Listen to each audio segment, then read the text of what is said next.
अस्सलाम वालेकुम नाज़रीन, आज का सच के साथ मैं हूं नदीम हुसैन।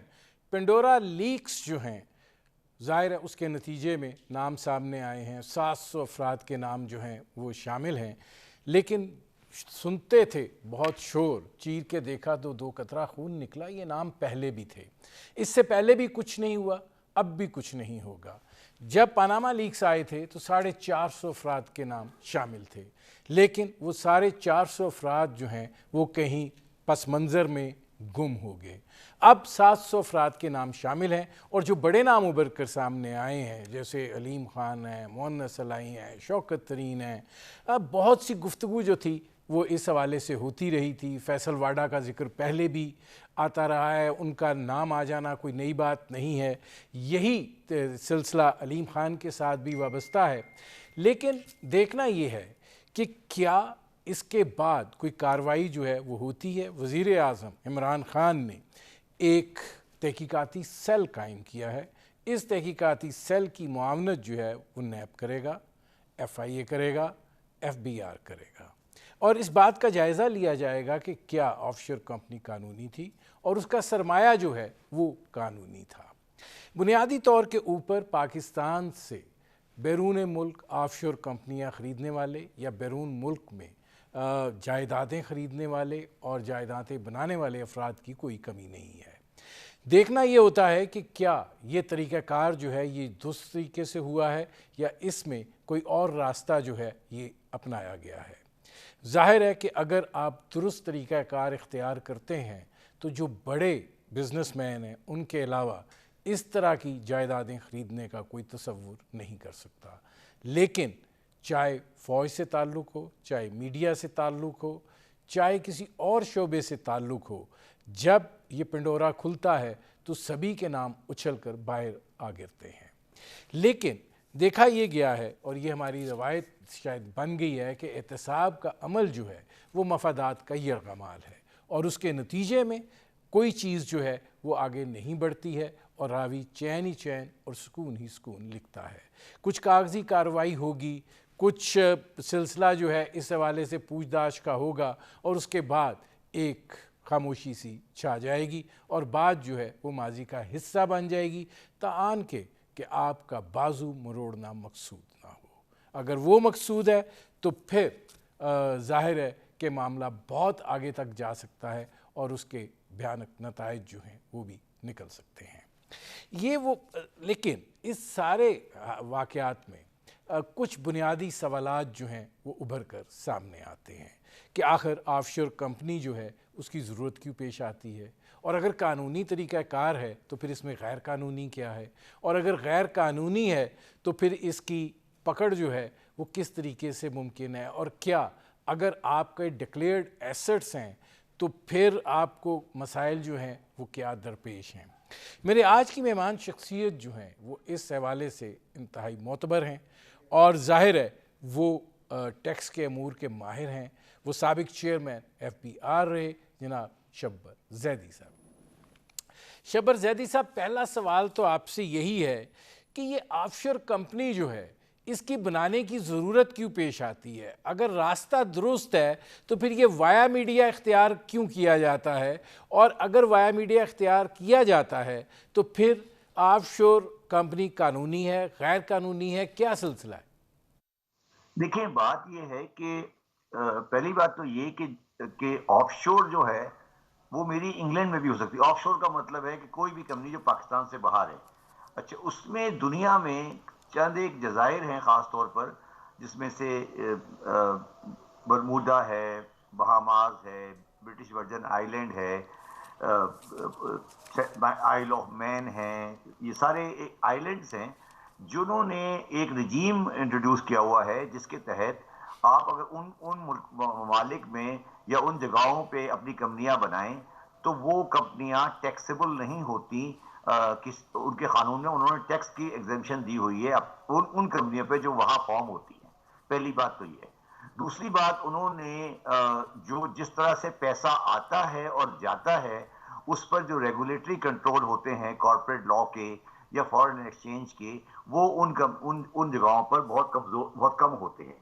और तो जो लोग पाकिस्तान से बाहर कारोबार करना चाहते हैं और उनको पाकिस्तान से बाहर या किसी भी दुनिया के किसी मुल्क से बाहर कारोबार करना चाहते हैं बैनुल अक़वामी तौर पर, तो वो उनके लिए सबसे अच्छा ऑप्शन ये होता है कि वो अपनी कंपनी इनकॉर्पोरेट करें ये आइलैंड्स में जो कि टैक्स हेवन आइलैंड कहलाती हैं। तो ये इनमें इनकॉर्पोरेट करते हैं। उससे क्या होता है कि वो इनकम ना पाकिस्तान में टैक्स होती है ना किसी वेस्टर्न कंट्री में टैक्स होती है, वो वहीं रहती है और वो टैक्सेबल नहीं होती, और वहां से उसको इस्तेमाल करते रहते हैं जायदादें खरीदने के लिए और चीजों के लिए इस्तेमाल होती रहती है। तो बुनियादी तौर पर इसका जो मकसद होता है वो ये होता है कि टैक्स की, इंटरनेशनल टैक्स की, पाकिस्तान टैक्स की नहीं, इंटरनेशनल टैक्स की बचत की जाए। और दूसरा जो कॉर्पोरेट की रेगुलेशंस हैं, एक्सचेंज की रेगुलेशन है, इंटरनेशनल, पाकिस्तान की बात नहीं कर, इंटरनेशनल रेगुलेशन से बचा जाए। तो ये इसलिए ऑफशोर कंपनी बनाई जाती है। दूसरी आ, बात जो बहुत अहम है वो ये याद रखिएगा, जितने भी मैंने कंट्रियों के नाम लिए हैं, बारबाडोस, बहामास, पनामा, ये आपका Cayman Island, British Virgin Island, ये सारे किसी ना किसी एस्टेब्लिश वेस्टर्न कंट्री की टेरिटरी होते हैं, मगर वो उनको अपनी कानूनी हद से बाहर निकाल देते हैं। वो ये जैसे ब्रिटिश वर्जिन आइलैंड है, ये मलका बरतानिया के तहत आता है मगर इंग्लैंड का हिस्सा नहीं है। तो ये उन्होंने एक, आप समझ लें, एक चीज बनाई हुई है जिस तरह से वो फॉरेन इन्वेस्टमेंट को इसमें रूट करते हैं। और ये हमने नहीं बनाया, ये उन लोगों ने बनाया है, हमारे लोग सिर्फ इसको इस्तेमाल करते हैं। अब शबर जैदी साहब, दूसरा सवाल ये पैदा होता है कि आपने जैसे कहा कि टैक्स से बचने के लिए ये तरीक़ाकार जो है वो इख्तियार किया जाता है पाकिस्तान से पैसा बाहर ले जाने में, और आपने कहा कि रेगुलेटरी तरीक़ाकार भी वहाँ कमज़ोर है। या तो वाया इतने बड़े पैमाने पर आप रकम ले जा रहे हैं तो और डिक्लेयर करनी है तो वाया स्टेट बैंक ले जाएंगे, या फिर दूसरे बैंकिंग चैनल के अलावा कोई और चैनल जो है उसको अपनाएंगे। तो आप क्या समझते हैं कि पाकिस्तान से जो सरमाया जा रहा है या जो गया है वो मैक्सिमम केसेस के अंदर गैर कानूनी है?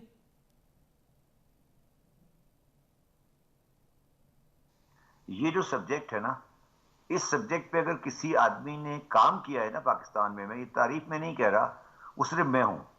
और अगर आपको याद हो कि जब पानामा लीक आया था 2000, इस पे मैंने एक किताब भी लिखी है, उसका नाम है Panama leak, a blessing in disguise. वो मेरी ट्विटर पे अवेलेबल है, कोई चाहे तो ट्विटर से मेरी डाउनलोड कर सकता है। मैंने इसको फ्री अपलोड कर दिया है कल रात को।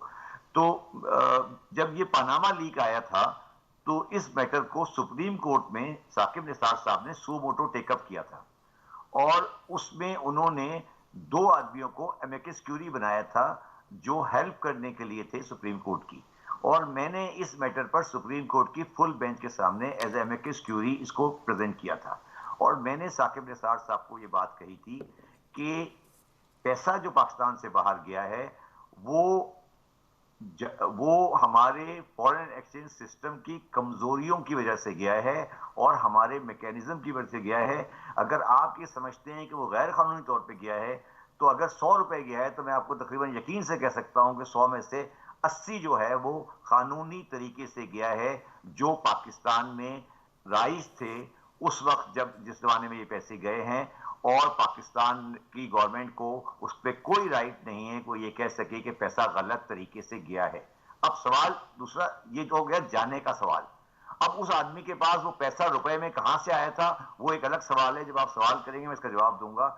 मगर जो 1992 में मियां नवाज शरीफ साहब एक protection of economic reform act लाए थे, जिसको मैंने जाके 2018 में थोड़ा सा सही किया था। उसके 1992 से लेकर 2018 तक पाकिस्तान में किसी किस्म का फॉरेन एक्सचेंज लॉ नहीं था।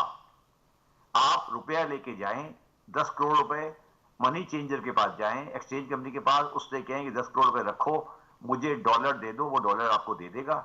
उस डॉलर को आप फॉरेन करेंसी अकाउंट में जमा कराएं और उसको आप बाहर रेमिट कर दें केमैन आइलैंड। ये टोटली लीगल है, इसको कोई चैलेंज नहीं कर सकता, इसमें कोई रुकावट नहीं है।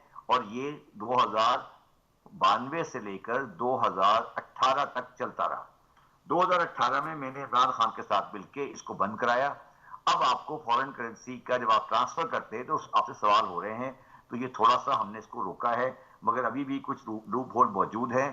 तो ये जो सारा जो बकवास हुई है, जो सारा मैं इस मौजू के ऊपर मैंने कोई 100 आर्टिकल लिखे हैं मुख्तलिफ अखबारों में कि पाकिस्तान में ये सब कुछ क्या हो रहा है। और मैं आज भी कहता हूं कि पाकिस्तान में जो आपका डॉलर का रेट है और ये सब कुछ हो रहा है, इसका कोई ताल्लुक माशी जावियों से नहीं है। ये एक मैं इसको आसान अल्फाज में कहता हूँ, एक जुआ, एक अजीब सी चीजें हो रही हैं जो हमें पता है क्या हो रहा है, हम क्योंकि इस फील्ड के लोग हैं। तो आप ये आम नाज़रीन को समझा नहीं सकते। मैं सिर्फ ये कह रहा हूँ, तो मगर कंक्लूड ये करता हूँ मैं आपको कि ये पैसा 80% 100 में से 80% जायज तरीके से गया है। जो पैसा नाज़रीन, मैं शब्बर ज़ैदी साहब, मुझे ब्रेक लेना पड़ रहा है। नाज़रीन, शब्बर ज़ैदी साहब से हमारी गुफ्तगू जारी है, वक्त हुआ एक मुख्तसर से कमर्शियल ब्रेक। Welcome back. अच्छा शब्बर ज़ैदी साहब, ब्रेक पर जाने से जो आप पहले बात कर रहे थे 80%, 1992 से 2018 तक हमारे जो फॉरेन एक्सचेंज रूल्स थे वो कमज़ोर थे और उसकी बिना के ऊपर जो कुछ होता रहा है वो कानूनी होता रहा है। और जाहिर है कि ये तमाम तर कंपनियां जो हैं ये इसी अरसे के अंदर जो हैं वो बनी हैं। अब वज़ीर आज़म पाकिस्तान जो हैं, वज़ीर आज़म इंस्पेक्शन सेल के नीचे एक तहकीकाती सेल कायम किया है जो इस बात की तहकीकात करेगा कि ये कंपनियां कानूनी हैं या नहीं हैं। तो जो बात आप कह रहे हैं उसके नतीजे में तो फिर ये तमाम की तमाम कंपनियां कानूनी निकलेंगी। बिल्कुल निकलेंगी। तो इसलिए ये वज़ीर आज़म का सेल ये देखेगा, सिर्फ ज़्यादा से ज़्यादा ये देख सकता है कि वो जो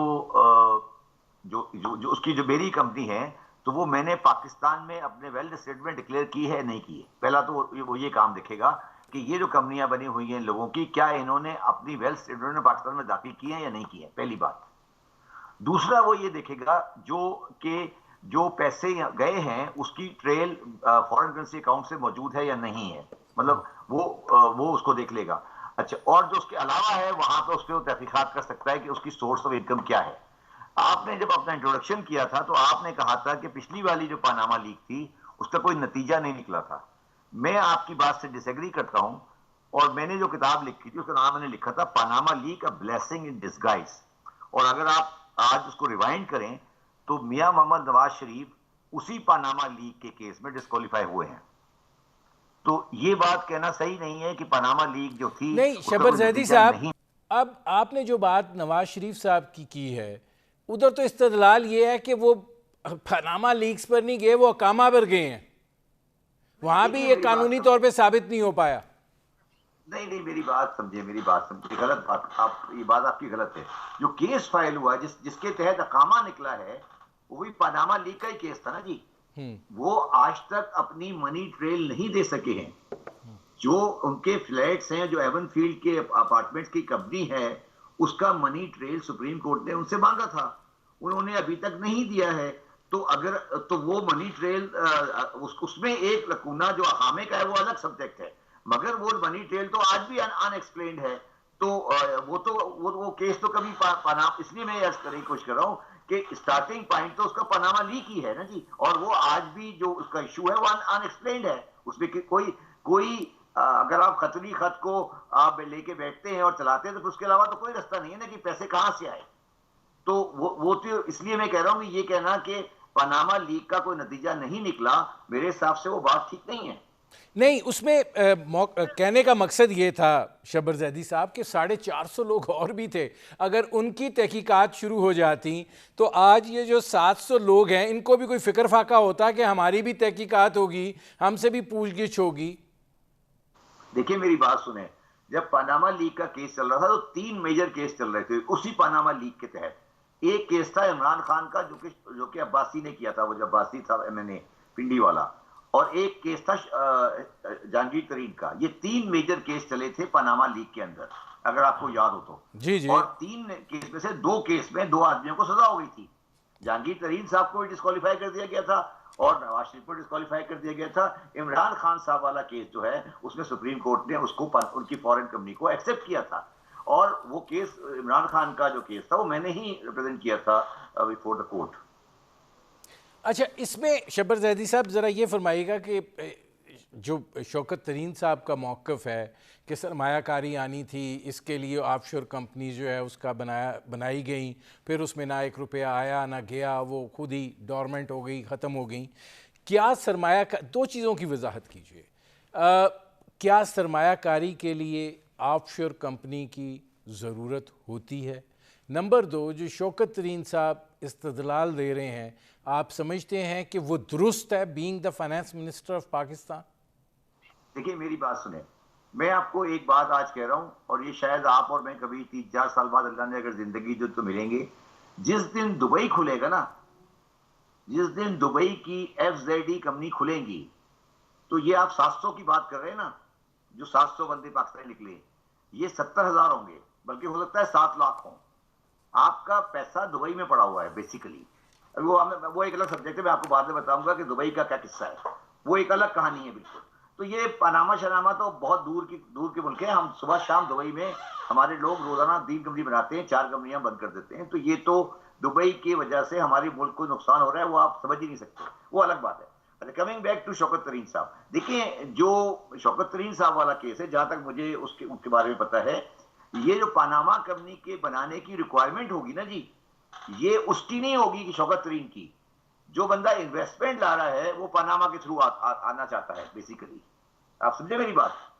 जो बंदा इन्वेस्टमेंट लाता है वो कहता है कि जी आप मुझे पाकिस्तानी कंपनी का शेयर नहीं बेचें, बल्कि आप मुझे पनामा कंपनी का शेयर बेच दें, क्योंकि मुझे अल्टीमेटली पाकिस्तान में टैक्स नहीं देना है, या मेरी टैक्स प्लानिंग ये कहती है कि मैं पाकिस्तान से बाहर रहूं और पाकिस्तान में दाखिल नहीं हूं।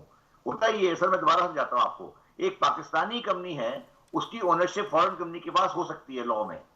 तो जो इन्वेस्टर आता है वो या तो पाकिस्तानी कंपनी के शेयर खरीद ले या वो फॉरेन कंपनी के शेयर खरीद ले। तो जो बाहर के इन्वेस्टर आते हैं उनकी ख्वाहिश ये होती है कि वो फॉरेन कंपनी के शेयर खरीदें। उसके लिए पाकिस्तानी कंपनियां पनामा कंपनी बनाती हैं, क्योंकि वो उन बाहर वाले इन्वेस्टर के लिए लुक्रेटिव हो जाती हैं। ये इसका बुनियादी है। मैं शौकत तरीन वाले मैटर पे कोई मजीद गुफ्तगू नहीं कर सकता कि उनका जाती इशू है, मगर ये है, ये पाकिस्तान में मेरा ख्याल है, मेरा जाती ख्याल है कि पाकिस्तान में जितनी भी मेजर कंपनीज हैं आज, जितनी भी मेजर लिस्टेड कंपनीज हैं आज, ऑल इनमें से बहुत सारी कंपनियों की ओनरशिप ऑफशोर कंपनियों के थ्रू आ रही है। आप उनकी लिस्ट उठा लें कि किसकी ओनरशिप किसके थ्रू आ रही है। आप लिस्टेड कंपनी की बैलेंस शीट उठाएं और उनकी लिस्ट ऑफ शेयर होल्डर देखें, उसमें आपको पता लगेगा कि पाकिस्तानी कंपनियां कौन ओन कर रहा है। ये कंपनियां बहुत बड़ी तादाद में ऑफशोर कंपनियां ओन कर रही हैं और ये एक हकीकत है, इसको आप चाहे तो चेक कर सकते हैं। शबर जैदी साहब, ये फरमाइएगा कि कान इधर से पकड़ें या उधर से पकड़ें, आपको क्या लगता है कि ये तरीक़ाकार जो है ये दुरुस्त है, और क्या बिज़नेस के अंदर ऐसे ही होता है? और अगर यही तरीक़ाकार अपनाया जाना है तो फिर आप टैक्स बेस को हॉरिजॉन्टल बढ़ा रहे हैं, वर्टिकल बढ़ा रहे हैं, मामला तो वहीं रहेगा जहाँ पे है। सर आप मुझे एक बात बताइए, पहली बात तो ये बताइए, मैंने आपको शुरू में एक्सप्लेन किया था कि ये टैक्स हेवंस जो हैं, जो बने हुए हैं, ये किसने बनाए? मैंने तो नहीं बनाए ना। ये कॉर्पोरेट लॉ की अमेरिकन वाले जो इंग्लिश वाले हैं वो हमें इतना कहते हैं कि आप ये कंप्लाई करें, वो कंप्लाई करें, ऐसे करें, वैसे करें, तो वो ये सारे लॉ बरमूदा में या बीबीआई में क्यों नहीं अप्लाई कराते? देखिए इसकी साइंस जो है ना वो ये नहीं है जो आप कह रहे हैं।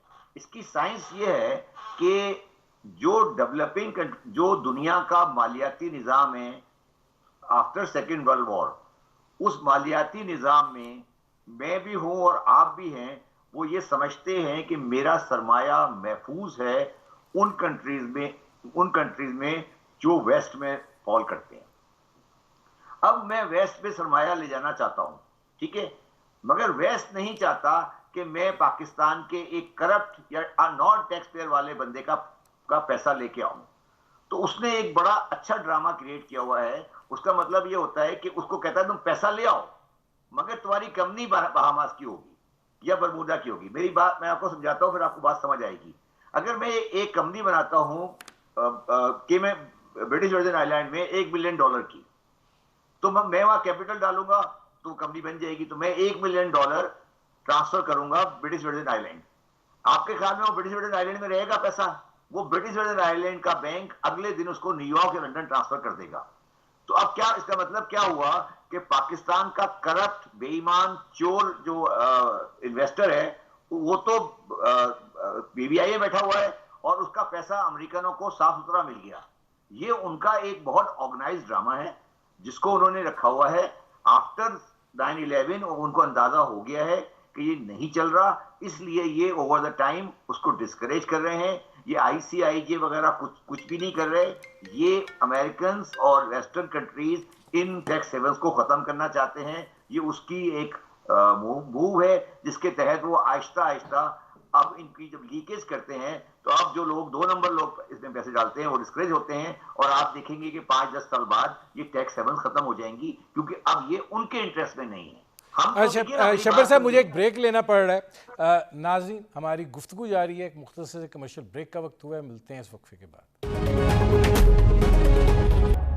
Welcome back.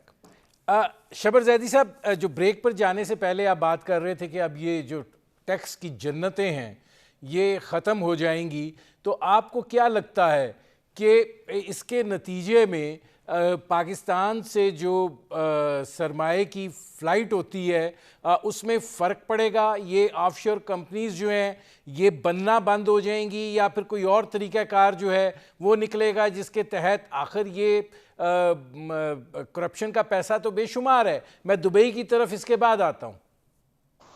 मैं वही अर्ज कर रहा हूँ ना, देखिए आप अगर ये लिस्ट कंपनी की लिस्ट उठाएंगे ना जो आपको पंडोरा लीक्स आई है या पनामा लीक आई है, तो आप उस कंपनी की इनकॉर्पोरेशन की डेट देखिएगा, जरा गौर करिएगा। वो 2012, 11, 7, 8, 9, 10 है और आपको बहुत कम कंपनियां मिलेंगी 15, 16 के बाद, 17, 18 के बाद। वो जो हेवंस वाले एरियाज हैं वो अब डिस्करेज होते गए हैं और अब उसकी जगह ले ली है यूएई ने।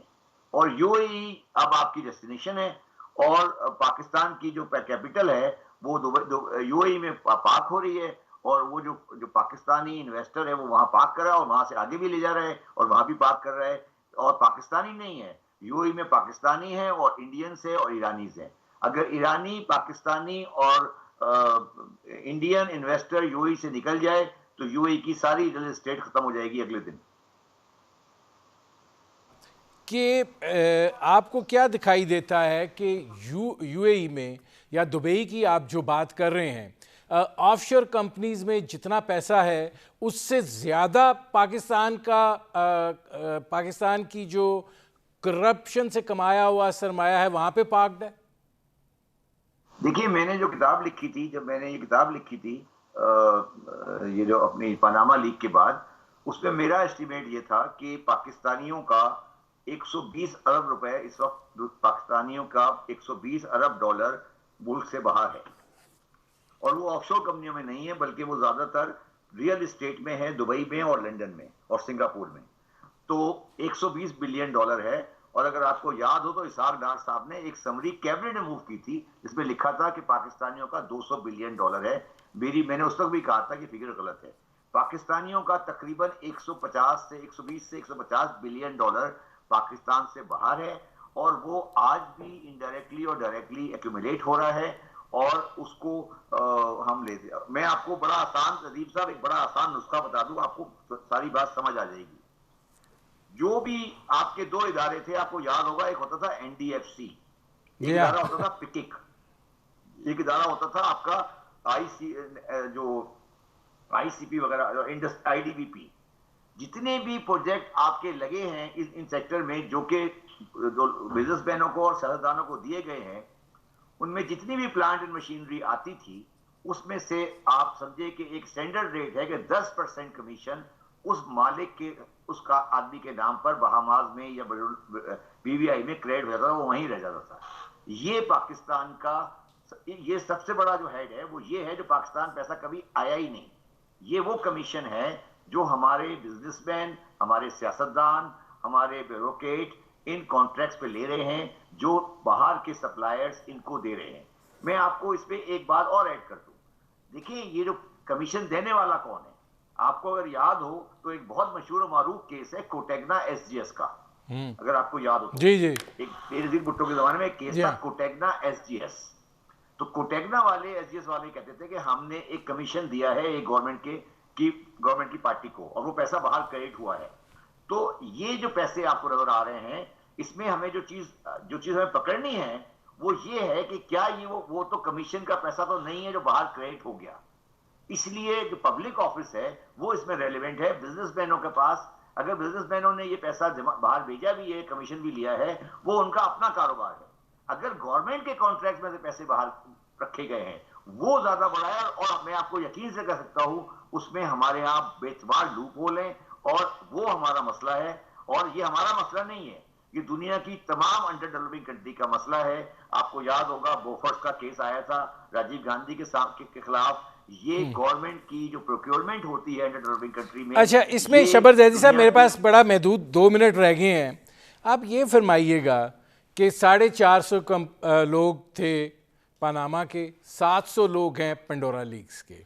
अब वज़ीर आज़म ने एक तहकीकाती सेल कायम कर दिया है, FBI है, FIA है, NAB है। आपको लगता है कोई नतीजा निकलेगा?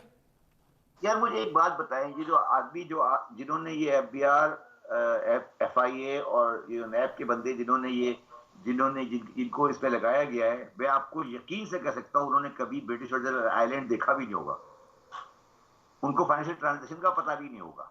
देखिए ये बड़ी स्पेशलाइज्ड फील्ड है, ये हमारी फील्ड है। हम प्रोफेशनल इंटरनेशनल अकाउंटेंट्स हैं, हमें ये चीजें रोजाना सुबह शाम नजर आती है, और ये चीज आपको दुनिया में फिंगर टिप पे होती है। ये कोई रॉकेट साइंस नहीं है, मगर ये तहकीकात FBI और FIA नहीं कर सकती।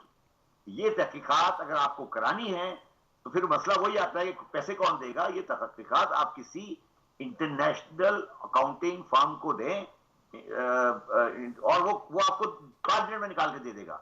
अब FIA को आप दे देंगे, उसको तो ये पता है, उसको 4 दिन ये समझने में लगेंगे कि होता क्या है ऑफशोर कंपनी।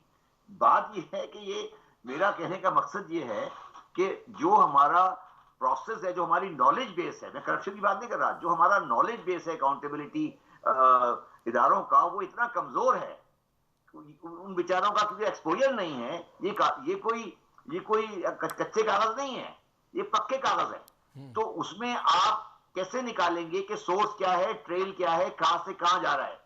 तो ये काम करने की सलाहियत मैं समझता हूं, मेरे जाती व्यू में, इसको हमें अगर कुछ करना है तो इसको किसी और तरीके से करना पड़ेगा। ये जो आपने बिल्कुल शुरू में बिल्कुल सही कहा कि कमेटी बनेगी, 3-4 देखेंगे, कुछ 2-4 के रिटर्न वगैरह ले लेंगे और मसला उस तरह खत्म हो जाएगा। ठीक है, सवाल मेरे प्रोग्राम का वक्त ख़त्म हो रहा है। बहुत शुक्रिया शबर जैदी साहब। नाजरीन, ये थे शबर जैदी साहब, आपने उनकी गुफ्तगू सुनी। अब तक के लिए इतना ही, इजाज़त दीजिए, अल्लाह हाफ़िज़।